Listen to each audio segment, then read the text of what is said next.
हमने अनाउंसमेंट की थी प्राइम मिनिस्टर इमरान खान साहब ने कि अपने डिस्क्रिशनरी जो तमाम फंड्स हैं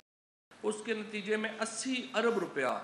जो है वो वापस अब फाइनेंस मिनिस्ट्री और पार्लिमान को चला गया है, और उसके जो प्रोजेक्ट्स हैं जिसमें लैपटॉप स्कीम्स वगैरह थी वो सारे की सारी ख़त्म करके 80 अरब रुपया जो है वो वापस जो है वो फाइनेंस मिनिस्ट्री को उसमें चला गया है। तरबेला की आज नामुकम्मल तोसी मंसूबे के इफ्तिताह और इसके नतीजे में कौमी ख़जाने को पहुँचने वाले 25 अरब रुपए के नुकसान की खबर का नोटिस लिया है, और इसके ऊपर जो प्राइम मिनिस्टर इंस्पेक्शन टीम है उनको कहा गया है कि वो इसको रिपोर्ट करें। काबीना ने जो इनिशिएटिव्स लिए उसमें फ़ैसला किया है कि तालीम, सेहत, पानी और सफाई,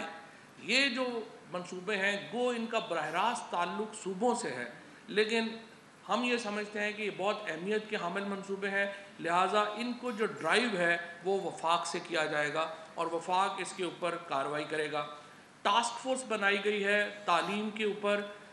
जिसमें शफकत महमूद साहब जिसको हेड करेंगे। जो मकसद है टास्क फोर्स का वो ये है कि पहले तो 2.5 करोड़ बच्चे जो कि स्कूल नहीं जा पा रहे उनको स्कूल तक एक्सेस देना एक अहम मसला है।